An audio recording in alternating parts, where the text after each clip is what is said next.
Clay McKinney, Developer On-Ramp, and this is Introduction to CSS for Developers, and this is the part about typography.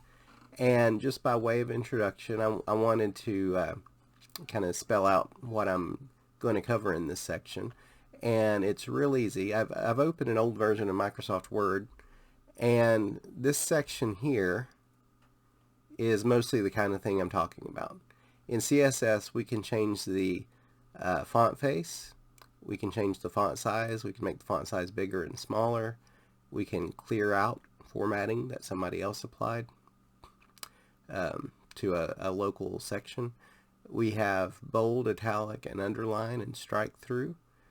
And in HTML we had subscript and superscript, and I don't really think we need to mess with changing the way those work.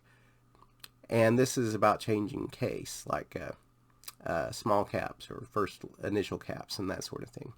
We've already talked about background color and foreground color. So all of these things, basic typography, is what I'm going to be covering in this section. And I will also be talking about these guys, left align, center, and right align. And we've already covered bulleted list and numbered list in HTML class, right? Okay, so typography. This is the sort of thing that we're going to be covering in this section, and it'll be fun. Thanks.